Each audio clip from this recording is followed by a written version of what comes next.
أهلا وسهلا بكم مشاهدينا الكرام، ومرحبا بكم في هذا العدد الجديد من برنامج من المصدر. من المصدر هذه المرة تحل ضيفة على سعادة سفير رئيس البعثة الأوروبية في الجزائر السيد توماس إيكيرز، لنتباحث معه العديد من القضايا المتعلقة بالعلاقات بين الجزائر والاتحاد الأوروبي من جهة، والقضايا ذات الاهتمام المشترك بين الجزائر والاتحاد الأوروبي، القضايا الإقليمية المجاورة وأيضا القضايا العربية. نسعد بأن نكون ضيوفا أنا والفريق التقني المرافق لي لهذا البرنامج باستقبال سعادة السفير السيد توماس. أهلا بكم معنا في هذا البرنامج. Salam alaikum, ahlan wa sahlan. Très content d'être avec vous aujourd'hui. Bon, pour entamer, Votre Excellence l'ambassadeur, les relations entre l'Union européenne et l'Algérie sont enracinées quand même. Il y a quand même un historique important de ces relations. Est-ce qu'on peut l'évoquer, cet historique, la réalité des relations entre l'Algérie et l'Union européenne? Je crois qu'on peut dire que l'Algérie et l'Europe, nous sommes des partenaires incontournables. Nous sommes des partenaires commerciaux très importants. Je peux rappeler que 2/3 des exportations de l'Algérie vont en Europe, 1/3 des importations sont de l'Europe. Il y a des liens extrêmement importants entre les sociétés. Il y a des diasporas très grandes, pas uniquement en France, aussi ailleurs. Les échanges commerciaux et des personnes sont vraiment, vraiment importants. Je peux aussi rappeler qu'avec 200 000 visas Schengen octroyés en 2022, l'Algérie est le premier pays mondial des visas Schengen pour l'Union européenne. Alors, nous sommes liés par une mer commune, alors nous sommes vraiment des bons voisins.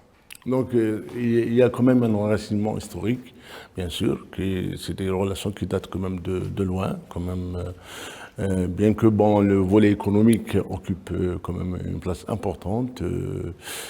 Quelle est un peu la place de l'économie dans ces relations? Bien sûr, on sait bien que les concertations politiques, les échanges de points de vue sur les questions régionales sont quand même importantes, mais le côté économique, le volet économique occupe quand même une place importante. Il faut d'abord mentionner les hydrocarbures qui restent quand même le pilier principal. Après la guerre en Ukraine, l'Algérie est devenue le 3e fournisseur de gaz pour 2 pays, l'Italie et l'Espagne, aussi d'autres, mais pour 2 pays en particulier, très importants. Dans l'autre direction, nos importations ont augmenté. Votre Excellence, les questions économiques dominent les préoccupations des 2 pays, des 2 parties plutôt. Et il y a beaucoup de secteurs quand même qui sont à l'ordre du jour, c'est-à-dire sur l'investissement, le secteur énergétique, les technologies et tout. Quels sont les secteurs qui sont privilégiés dans les relations entre l'Union européenne et l'Algérie? Il faut absolument mentionner d'abord le secteur des hydrocarbures, le gaz. L'Algérie est le 3e fournisseur de l'Europe, très important pour l'Italie et l'Espagne, aussi pour d'autres pays, mais là ce sont les 2 destinations principales. Les investissements dans le secteur sont aussi vraiment bien portés par les entreprises européennes, il y en a plusieurs, mais ça n'arrête pas là. Alors on a aussi depuis maintenant 2-3 ans, avec le nouveau cadre législatif sur les investissements, vu aussi des investissements dans le secteur d'automobile, pharmaceutique et le ciment, juste pour mentionner des secteurs où on a vraiment des acteurs assez grands et assez importants, mais il y a un intérêt vraiment dans beaucoup de secteurs. D'ailleurs, récemment, vous avez organisé une rencontre avec la collaboration de l'Agence nationale de promotion de l'investissement et en présence de Monsieur le ministre de l'Industrie. Vous avez évoqué un peu les chances de développer plusieurs secteurs d'investissement et vous avez déclaré que l'Algérie connaît une mutation importante en matière de l'investissement étranger direct. Comment qu'il apparaît cette évolution, cette mutation? Alors l'Algérie d'abord est un grand marché avec 45 millions de consommateurs, un des plus gros marchés dans la région. L'Algérie est proche et géographiquement très proche à l'Europe. Il y a le nearshoring, un peu les relocalisations des industries pour l'Europe depuis la pandémie qui est devenue très important. Il y a le nouveau cadre législatif avec la loi sur les investissements. Et tout cela ferait vraiment des bonnes conditions pour aller plus loin. Alors, ce qu'on a fait avec l'API, vous venez de le mentionner, on a mené vraiment un projet ensemble, l'API et nous, qui est vraiment focalisé sur le concret. On se déplace dans plusieurs pays en Europe avec les collègues de l'API, les services commerciaux des ambassades d'Algérie à l'étranger, pour parler avec des investisseurs potentiels. On organise... on a fait ça déjà avec 2 pays, en Belgique et en Portugal, une trentaine des entretiens avec des entreprises pour un peu présenter les atouts de l'Algérie et pour voir les avantages qu'offre le code de l'investissement, le nouveau code de l'investissement. Alors, il est plus facile d'investir aussi comme partie majoritaire. 51-49 a été reformé. Les coûts d'énergie sont toujours très très bas et dans une situation beaucoup évoluée en Europe, depuis la guerre en Ukraine avec les montées de prix pour le gaz, etc., ça reste quand même un grand atout pour l'Algérie. À peu près, si on estime après le nombre de postes d'emploi que peut l'investissement européen créer en Algérie, parce que la main-d'œuvre algérienne est quand même à la portée. Alors, c'est toujours très dangereux de mentionner une chiffre. Non, je crois qu'il y a un potentiel énorme. On parle facilement des milliers. Ça dépend vraiment un peu de la concrétisation des projets. Le potentiel est là. Donc, quand même, il est possible de relancer quand même. On ne sait pas, est-ce qu'il y a des projets qui sont déjà inscrits ou bien c'est un projet c'est une perspective à l'avenir de chercher des investisseurs. Est-ce qu'il y a déjà des investissements sur place en dehors des hydrocarbures? Alors on a vu depuis 2 ans maintenant des investissements dans le secteur d'automobile. Il y a le pharmautique, il y a aussi le bâtiment où on a vu des investissements, mais il faut aller beaucoup plus loin. Parce qu'on enregistre quand même un recul ces dernières années en matière d'investissement. Comment envisagez-vous de rattraper ce retard? Alors il faut aller sur place, il faut soulever les atouts de l'Algérie sur place avec les entrepreneurs et il faut préparer le terrain pour qu'ils viennent. Très souvent, c'était un peu le retour des collègues qui se sont déplacés en Belgique et au Portugal. Ils nous ont dit, oui, très souvent, les entrepreneurs ne connaissent pas les atouts de l'Algérie. Alors déjà, il y a un exercice de promotion vraiment sur le terrain à faire.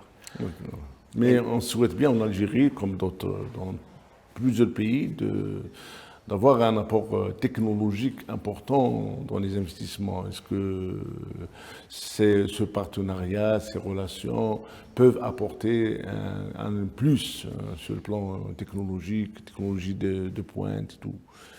Absolument. Alors là, je crois qu'il faut aussi viser d'autres secteurs qui sont technologiquement un peu plus ambitieux, pas uniquement les secteurs qu'on vient de mentionner. L'Algérie, c'est une société jeune. Il y a beaucoup d'ingénieurs qui sont très bien formés. Si je prends l'informatique, on a vraiment un main-d'œuvre, des cerveaux qui sont très intéressants. Alors là, il y a tout un tas d'applications possibles pour des investisseurs importants de l'Europe. Pour les financements des projets, est-ce que vous avez une idée? Est-ce que c'est des montages financiers des deux parties ou bien c'est un peu le financement algérien? Alors, avec un apport technologique et savoir-faire. Alors pour un investisseur européen, le financement classique, c'est à travers une banque, soit algérienne ou étrangère. On a des banques européennes qui sont aussi présentes ici, sur place, français et d'autres, principalement français. Ils sont déjà bien impliqués dans pas mal de projets, mais là aussi, on peut encore envisager des activités élargies. Élargies, d'accord. Maintenant, on revient quand même à un sujet important dans les relations entre l'Algérie et l'Union européenne, c'est l'accord d'association avec l'Union européenne. Donc l'Algérie déjà a demandé une révision de l'accord. Quels sont les aspects commerciaux, économiques qui demandent quand même une refonte ou bien une demande d'être révisés? Et où sont les négociations entre l'Algérie et l'Union européenne dans ce sens? Alors, il y a l'idée de complémenter l'accord d'association avec peut-être un autre accord sur les investissements. Il faut être assez clair aussi sur l'objectif et la fonctionnalité d'un accord d'association. Un accord d'association règle d'abord les relations commerciales avec une zone de libre-échange et les autres terrains de coopération. La coopération économique. Il ne faut pas non plus oublier qu'on a un volet de à peu près 50 millions d'euros de projets tous les ans pour la coopération économique, dans beaucoup de terrains, l'agriculture, le tourisme, etc., etc., les relations culturelles, les relations sociétales, etc., etc. Alors, l'accord d'association, c'est vraiment une sorte de chapeau, si vous voulez. Si on s'intéresse pour faire plus dans le domaine d'investissement, il faut plutôt penser à un accord à part qui règle que les conditions, la protection des investisseurs, etc., etc. Alors, j'essaie de un peu rationaliser le débat qui, quelquefois... C'est ce que propose l'Union européenne, séparer c'est une proposition. Le libre-échange et l'investissement. C'est une proposition. La Commission... Il est en cours de discussion? Alors, on a proposé, le côté algérien est en train de réfléchir, mais ça reste une proposition à aborder avec le côté algérien. Alors, ce qui est le libre-échange, parce que je veux quand même aussi parler de ça, c'est vrai que... Parce que l'Algérie sont lésés quand même, défavorisés par rapport... dans le cadre de cet accord. Alors là-dessus, il faut quand même... Comment l'Union européenne répond à l'Algérie dans ce sens? Alors en ce qui concerne la zone de libre-échange, on a des problèmes. On a des problèmes parce qu'il y a des restrictions sur l'accès au marché côté algérien. Alors, à une époque, il y a quelques années, c'était des tarifs supplémentaires. Les tarifs ont été supprimés et maintenant, il y a un système d'autorisation d'importation par Algex. Si vous regardez l'instrument de Algex, ce n'est pas aligné avec l'accord d'association.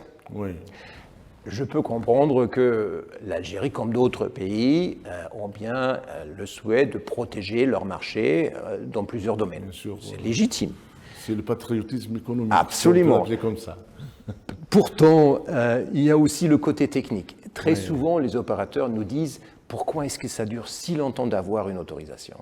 Ça serait beaucoup plus utile, je crois, pour les deux côtés, de, par exemple, avoir une réponse pour une demande d'importation sous un mois. Il y a des importateurs qui sont obligés à attendre 9 mois, 10 mois, un an. Et pour un opérateur... beaucoup plus mais oui, et c'est l'incertitude qui est très mauvaise pour le business. Même si la réponse est négative, il faut vraiment la donner vite. Et on a abordé ça plusieurs fois avec les collègues au ministère du Commerce. Donc, quand même, ça commence à se débloquer quand même. le dialogue est entamé, donc il y Tout à a fait. une possibilité Tout à d'arriver fait, à tout à fait. un accord, Tout un à nouveau accord peut-être qui va Peut-être. dissocier l'investissement de l'échange. Absolument. Et ça va bien quand même pour un développement des relations. Tout à fait. D'accord. Bon, vous avez évoqué tout à l'heure le volet énergétique. Oui. C'est très important après la crise, la guerre en Ukraine, et puis la pandémie. C'était la pandémie. Donc, quand même, les relations dans ce sens ont été développées, notamment avec l'Italie, l'Espagne et les pays de la Méditerranée. Est-ce que, quand même, comment vous envisagez plutôt les perspectives de cette relation, notamment qu'il y a beaucoup d'autres secteurs de l'énergie qui sont quand même qui attendent, tels que les énergies renouvelables, Oui. l'énergie électrique et tout. Est-ce qu'il y a un programme dans ce sens avec l'Union européenne? Ouais. Vous avez absolument raison. Le gaz reste un peu au centre. la base, Oui.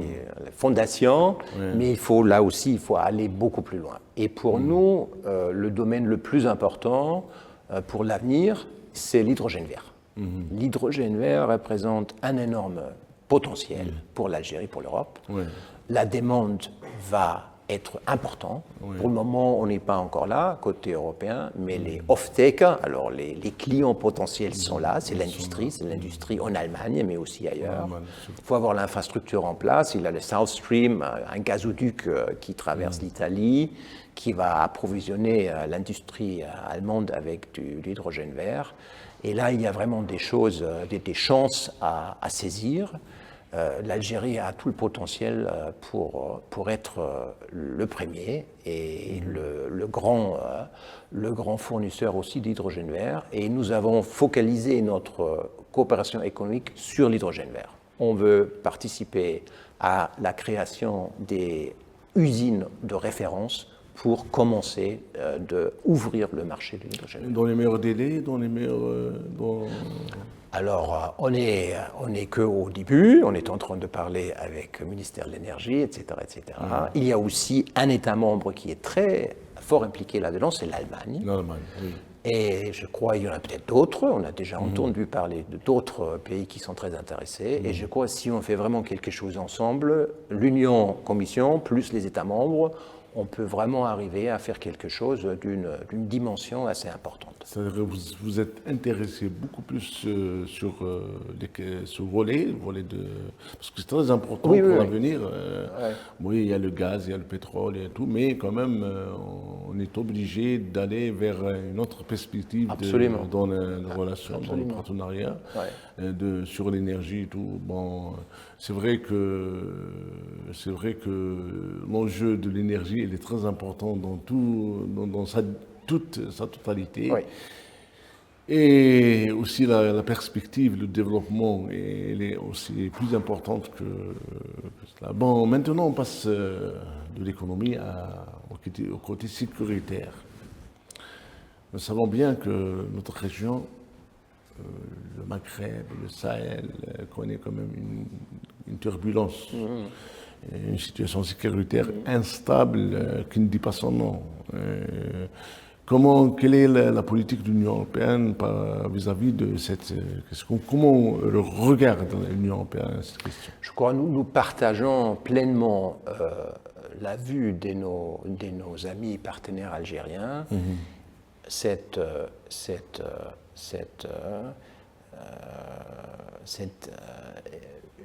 diminution de la part du multilatéralisme et de la communauté internationale dans le Sahel est extrêmement inquiétant. Il faut vraiment faire des choses ensemble. Oui. Pas uniquement avec un partenaire ou deux partenaires, mais avec le plus grand nombre de partenaires. Et la réduction, si vous prenez le Niger, mais aussi le Mali, Burkina Faso, est de se limiter ces choix à des partenaires individuels, je crois, n'est pas dans l'intérêt des pays et des sociétés. Travailler ensemble, c'est quoi?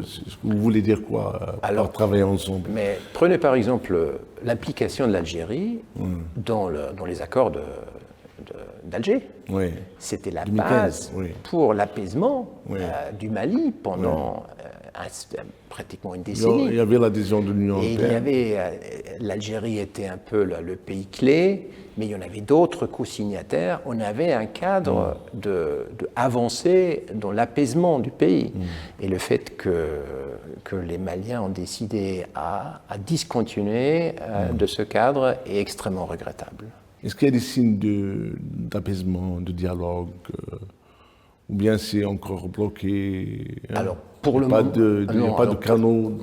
Je crois pour le moment, malheureusement, il faut dire que le dialogue reste stable, sur un niveau modeste, mais il faut toujours travailler. Il faut toujours travailler. Travailler, c'est un terme plus large. Hein. Ouais. Travailler, dans quel sens?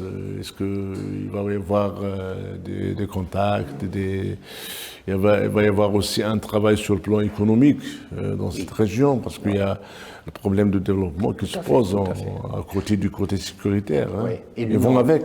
Et l'Union européenne a décidé de continuer avec sa coopération économique et l'aide humanitaire. Ce n'est pas affecté du tout par les changements politiques, parce que nous sommes complètement engagés, nous restons complètement engagés dans le soutien de la population. La situation actuelle, vous ne voyez pas que les intérêts de l'Union européenne sont touchés?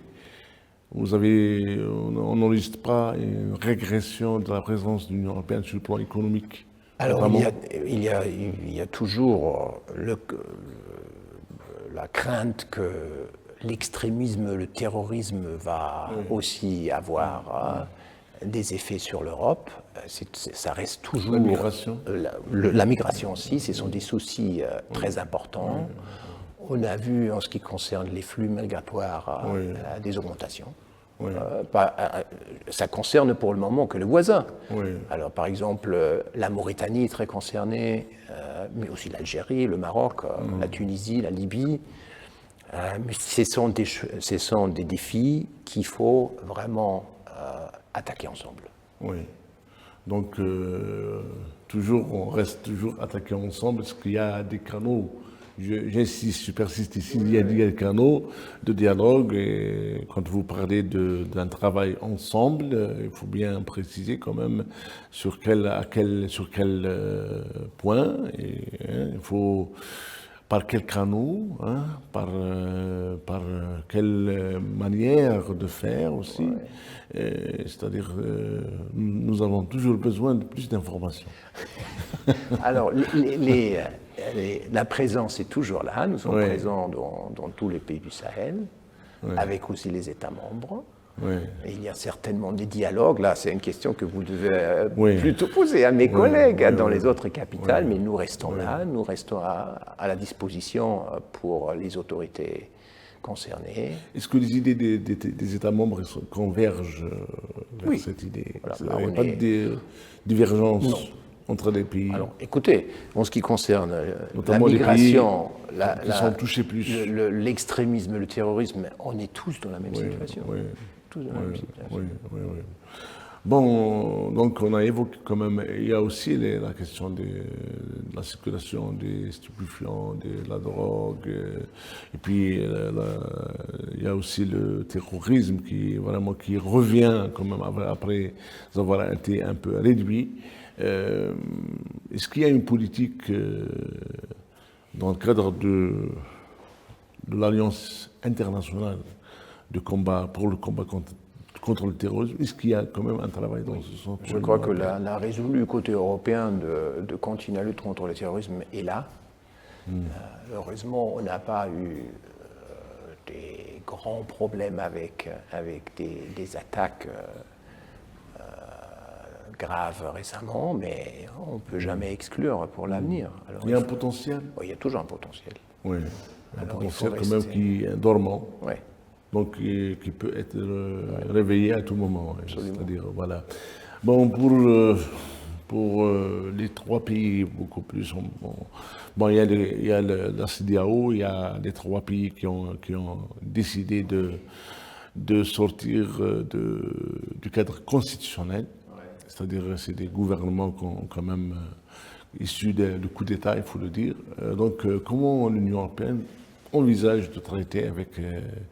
bon, l'Union africaine a décidé de les exclure, enfin de suspendre leur adhésion à l'Union africaine, mais quelle est la réaction de l'Europe par rapport... Alors déjà, c'est à chaque pays de décider pour lui-même à quelle alliance, traité, confédération, groupement il veut adhérer. C'est pas à nous de dire aux autres de ne pas faire ou de faire. Un droit qu'on réclame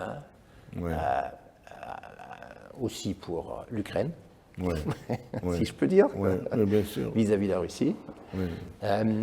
Mais c'est au pays de voir quels sont les avantages entre les formats et où est-ce qu'ils trouvent vraiment les avantages les mieux adaptés pour leur situation. Oui. نقف هنا سادتي واخواني المشاهدين مع هذا الجزء الأول من الحصة. نلقاكم في الجزء الثاني بعد الفاصل.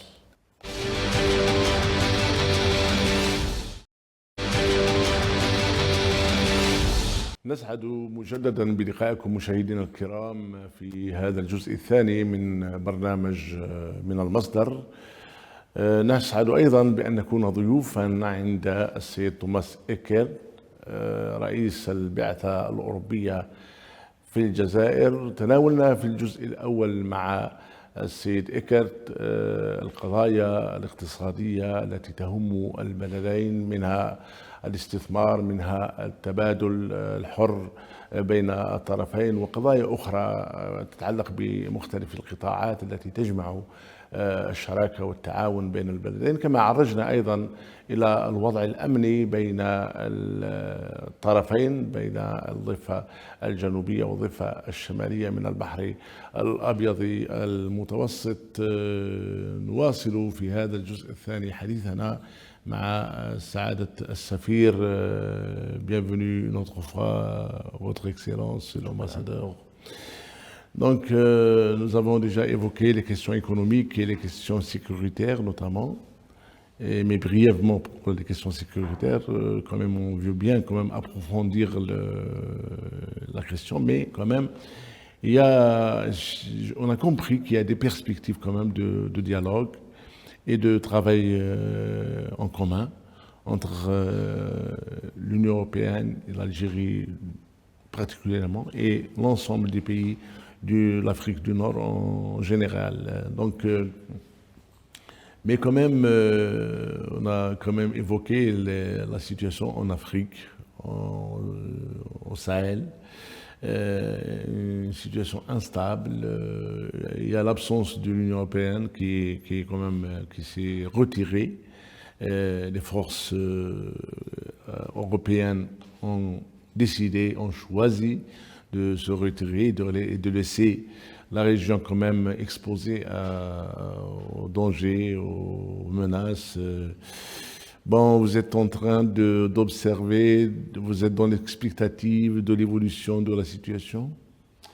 Alors déjà, il faut dire que ce n'était pas uniquement les Européens, mais c'est vraiment carrément la communauté internationale. Il y avait au Mali une grande force onusienne qui a été obligée à terminer son mandat. Et les Européens, ils ont suivi, si vous voulez, ils ont fait suite. Et c'est pareil en ce qui concerne la présence internationale au Niger, qui a été terminée. C'est regrettable. Oui. Bon, notamment qu'il y a d'autres forces qui occupent le terrain. Tout à fait. On respecte bien la décision des pays souverains. Ce n'est pas une question d'ingérence. Mais il faut bien poser la question, est-ce que tout cela est dans l'intérêt des pays concernés? Donc, mais il y a aussi l'occupation du terrain par d'autres forces Tout à fait. qui ne sont pas réglementaires. Tout à fait. D'accord. Donc cela va entraîner d'autres problèmes, d'autres dangers, comment est-ce que cette expectative quand même il est bénéfique parce qu'il y a les flux migratoires, il y a les incidences de cette situation quand même qui sont quand même dangereux pour l'Europe. L'Europe va subir tôt ou tard les effets négatifs de cette situation. Si vous évoquez, par exemple, la présence de l'ex-Wagner et maintenant sur le corps d'Afrique de l'armée russe, avec les milices, vous voyez bien le facteur extrêmement déstabilisant de cette présence. Il y avait des atrocités commises sur les populations civiles respectives. Il y a aussi des influences sur l'exploitation des richesses des pays. Tout ça est extrêmement grave. Et encore une fois, c'est à voir si c'est vraiment dans l'intérêt des pays concernés. D'accord. Bon, à côté du Sahel, quand même, il y a le continent africain, quand même, qui connaît une évolution importante. Oui. De nouvelles générations, Tout à fait. de nouveaux gouvernements, Tout à de nouvelles ambitions aussi, des gouvernements. L'Europe, comment qu'elle voit cette évolution d'abord et comment qu'elle envisage de traiter avec? Alors je crois que l'avenir économique est au continent africain. Oui. Et si vous regardez surtout les pays phares de la croissance, vous avez des marchés extrêmement prometteurs pour l'Europe et d'autres. Ce n'est pas uniquement qui concerne les relations avec l'Europe. Il y a le projet de la ZLECAf. Oui.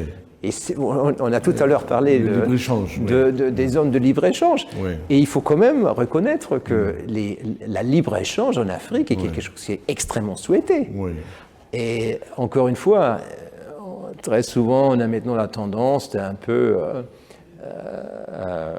repousser les libre-échanges. La libre-échange est quand même l'instrument pour vraiment augmenter les richesses des sociétés.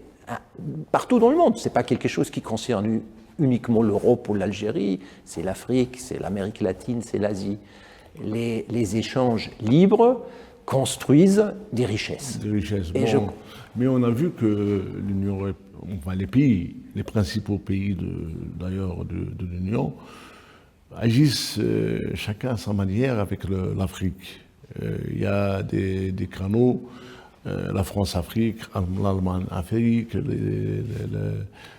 Comment vous voyez cette divergence d'approche entre les pays européens? Là-dessus, je vais vous dire, moi je suis allemand, je suis assez pragmatique. Si vous regardez, il y a bien sûr l'héritage historique. Oui. Et il y a toujours l'histoire du colonialisme des uns des autres. Et même l'Allemagne a eu des colonies. Il y a très peu de pays qui n'ont pas été impliqués là-dedans. Mais si vous regardez maintenant les intérêts commerciaux, ils sont quand même assez uniformes. Et même la France, les pays commerciaux, les partenaires commerciaux principaux, c'est pas la France-Afrique. C'est le Nigeria, c'est l'Afrique du Sud, c'est la même chose pour l'Allemagne, c'est la même chose pour l'Italie, pour l'Espagne, pour la Grande-Bretagne qui fait plus partie. Il y a des pôles quand même. Alors là, il faut bien distinguer entre le symbolique qui est important, l'héritage culturel, historique et les intérêts commerciaux. Et moi, je voudrais vraiment faire un plaidoyer sur un peu plus de sobriété et de dire quels sont vraiment nos intérêts gagnant-gagnant des deux côtés commerciaux et de peut-être pas tellement mélanger l'histoire et le cérémoniel avec le commerce. De la symbolique, en dépit de l'histoire et de la symbolique, il y a quand même, on voit maintenant, il y a une hétérogénéité, il y a aussi la présence des autres forces, telles que la Chine, la Turquie, les États-Unis d'Amérique, quand même, avant, il y avait le terrain était absolument réservé à l'Europe. Ouais. Maintenant, l'Europe, il se trouve quand même en concurrence avec les autres forces. Il est dû à quoi est-ce qu'il est dû au recul de l'Europe qui ne s'est pas intéressé beaucoup plus à développer le partenariat avec l'Afrique, ou bien il y a la force des autres, il y a aussi l'intérêt en Afrique aussi, en Afrique. C'est-à-dire, il y a, comme vous avez évoqué maintenant, il y a des richesses, il y a un potentiel de développement, il y a un avenir quand même prospère et prometteur pour l'Afrique. L'Europe, est-ce qu'il va se contenter de cette position, ou bien il va essayer quand même de rattraper? Alors, je crois qu'il faut vraiment, il faut voir que dans le Sahel, mais aussi ailleurs, il y a une vague de néo-souverainisme. Et ça se tourne automatiquement quand les pays qui ont eu une histoire commune, les anciens pouvoirs coloniaux. Mais qu'est-ce qu'il reste au-delà de ce qui s'est passé depuis 2-3 ans sur une perspective un peu plus moyen terme, long terme? Il y a des ingérences de beaucoup d'autres pays, politiques et commerciales.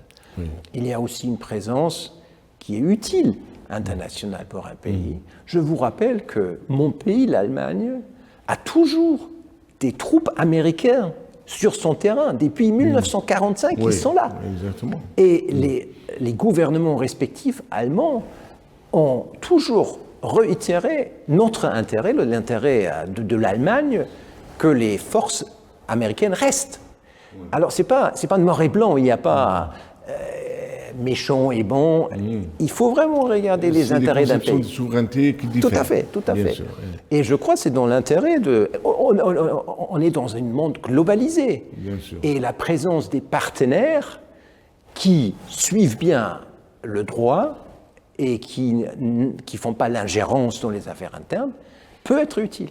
Et moi, je plaide pour une analyse plus sobre, plus neutre et plus factuelle de la situation. Malheureusement, ce n'est pas le cas en ce moment, mais l'histoire change.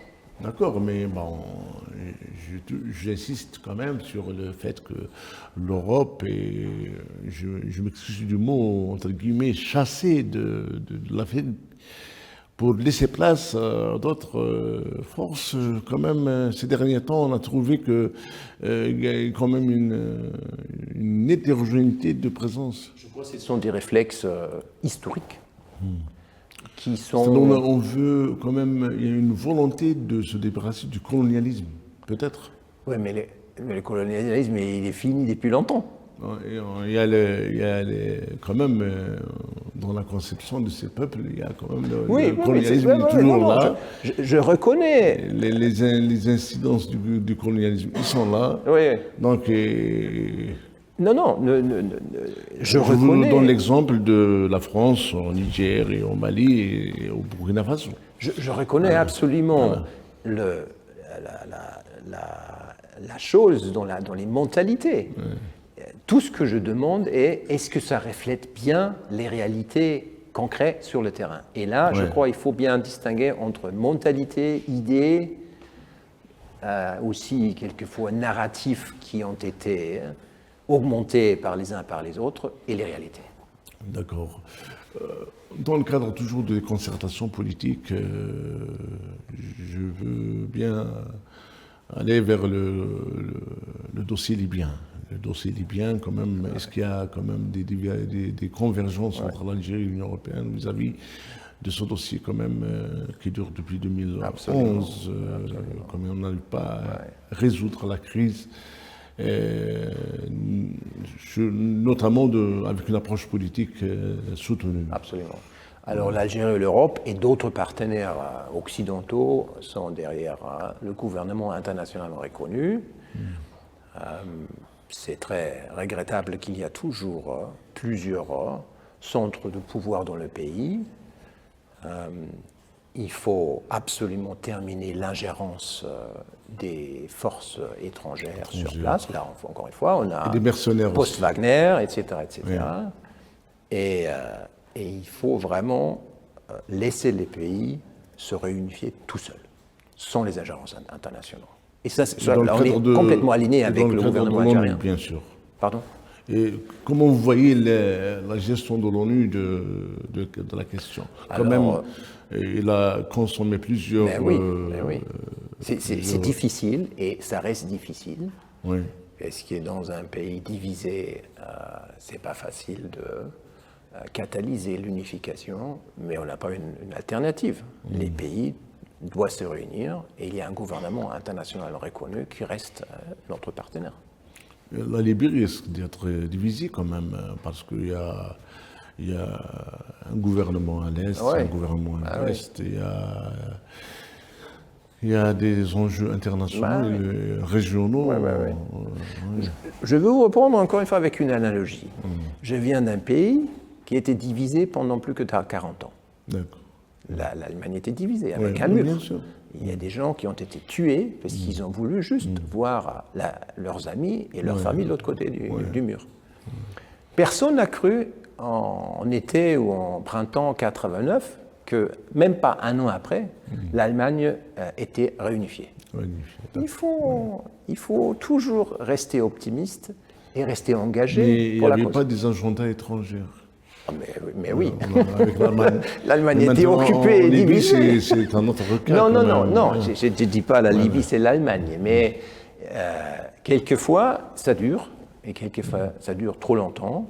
Mais finalement, la réunification était quand même on finit par s'unifier, on espère bien. Ben, au Soudan aussi, il y a le Soudan quand même qui demeure dans sa situation conflictuelle, interne. On sent que la communauté internationale est absente, pratiquement. Il y a un peu d'implication de l'Europe, de toute la communauté internationale en général. Comment expliquer tout ça? Pourquoi on laisse le Soudan livré à lui-même comme ça? On vient de nommer un successeur au envoyé personnel, l'ancien ministre Lamamra, un homme très chevronné dans les affaires internationales. Le mandat de l'ONU est maintenu, mais la situation sur place est extrêmement frustrant. Je ne peux pas vous donner une recette comment on va sortir de cette crise, mais je suis absolument d'accord avec vous. C'est une situation qui est absolument intenable. Oui. Maintenant, avant de terminer, il y a la question quand même centrale, notamment en Algérie. Il y a un intérêt, très grand intérêt pour la question palestinienne, ce qui se passe à Gaza. L'obstination du gouvernement israélien à continuer dans le génocide, dans la guerre globale. L'Europe a quand même essayé de proposer des solutions diplomatiques dans le cadre de la solution de deux États. Comment vous voyez un peu les scénarios pour un avenir proche? Est-ce qu'il y a une possibilité de trouver des rapprochements avec notamment l'échec des médiations? Alors, tout d'abord, la chose primordiale et plus importante, c'est d'adopter un cessez-le-feu le plus vite possible. Il faut que la souffrance de la population s'arrête. Très important. En ce qui concerne l'architecture pour après, on va voir, on n'est pas encore là. Je crois l'immédiat est vraiment d'arrêter la souffrance pour la population. Il n'y a, à la longue, aucune alternative à deux États séparés côte à côte, la Palestine et Israël. Oui. C'est Mais quand même, c'est un dossier complexe. c'est un dossier complexe, mais là, Porte, encore une fois, c'est la seule solution. Un lourd héritage historique aussi depuis Ouais. 1948 jusqu'à aujourd'hui. Avec comment, c'est-à-dire, est-ce que quand même vous croyez à une solution durable, car c'est un problème quand même qui ne concerne pas uniquement les Palestiniens, il concerne toute la communauté arabe. Et puis, il y a des, quand même, on ne trouve pas, on vous donne par exemple l'exemple du dernier sommet arabe, il n'y avait pas de convergence sur une solution proposée par les pays arabes, qui a été proposée en 2001 avec l'initiative arabe à Beyrouth. Hein. Mais c'est une impasse, monsieur l'ambassadeur, c'est une impasse quand même. On ne peut pas parler facilement comme ça d'un règlement comme ça. Il ne suffit pas de le dire, mais quand même la question elle est complexe. Alors, je crois que le problème est là depuis des décennies. Et la solution reste toujours la même. Je reconnais que la situation sur le terrain ne semble pas prête pour une telle solution. Mais encore une fois, il n'y a aucune alternative pour deux États séparés. Et il faut absolument catalyser les activités. Le jour où on a arrivé à arrêter la guerre, pour vraiment faire des progrès pour un État palestinien souverain à part. Mais les deux parties belligérantes maintenant, actuellement, je parle du mouvement Hamas et du gouvernement de Netanyahou, refusent complètement cette alternative des deux États. Ils sont quand même intransigeants sur la question d'avoir une domination sur tout le territoire, y compris celui de 48.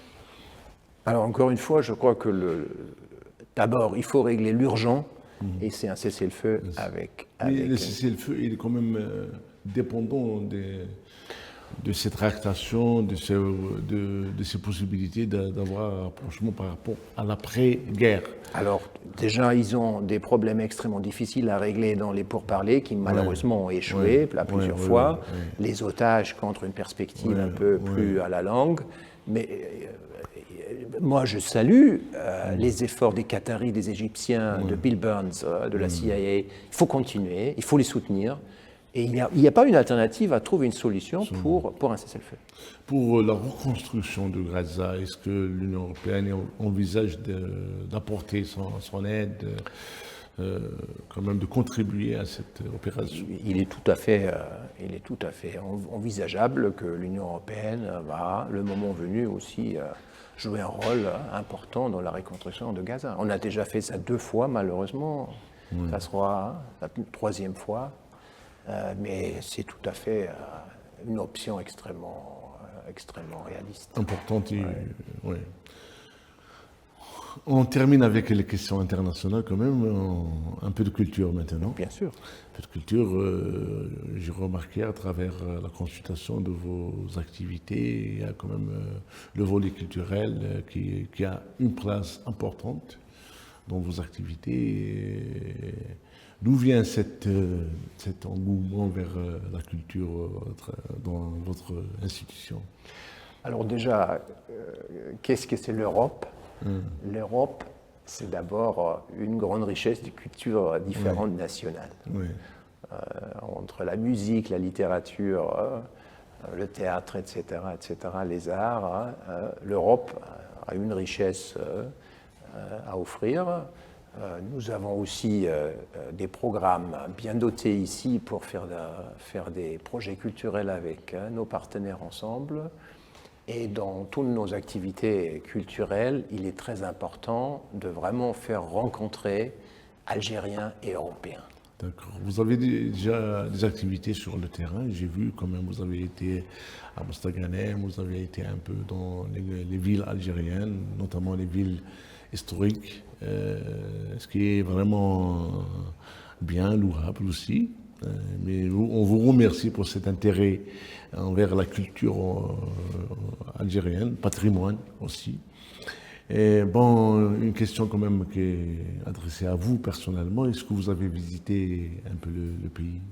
Quelles sont les villes que vous avez vraiment visitées et qui ont vraiment attiré votre attention? Alors, ma femme et moi, depuis 3 ans, nous avons, je crois on peut dire, visité tout le pays. Ah, d'accord. Nord, sud, est, ouest. Et on a tout apprécié. Je ne pourrais pas vous dire qu'il y a cette ville ou cette région qu'on préfère. Quelle est votre impression générale de ce pays? C'est un pays vaste, Oui. avec beaucoup de régions, beaucoup de cultures, beaucoup d'ethnies, beaucoup de langues, beaucoup de cuisine, beaucoup de mentalités. Une diversité énorme. Alors, la vie dans le sud, qui est quand même à un rythme beaucoup plus apaisé, les grandes villes avec leur culture du nord, les beautés historiques, les beautés naturelles, donc Kabylie sur le haut plateau, les Ksours, on a fait une longue caravane à travers la route des Ksours il y a quelques mois de El Menia jusqu'à Tahit, des expériences inoubliables, des merveilles, absolument. Merci, Votre Excellence, l'ambassadeur, le chef de la délégation de l'Union européenne en Algérie. Je vous remercie pour cet accueil d'abord chaleureux et puis par cette patience pour nous répondre aux questions que nous avons posées, quand même elles sont diverses. On souhaite vous rencontrer une autre fois dans un autre rendez-vous de communication. Merci beaucoup pour cette occasion, beaucoup appréciée. Et voilà, et à bientôt. بهذا مشاهدينا الكرام نأتي إلى نهاية هذه الحلقة من برنامج من المصدر إلى أن نلقاكم مجددا في عدد جديد. نستودعكم الله والسلام عليكم ورحمة الله تعالى وبركاته.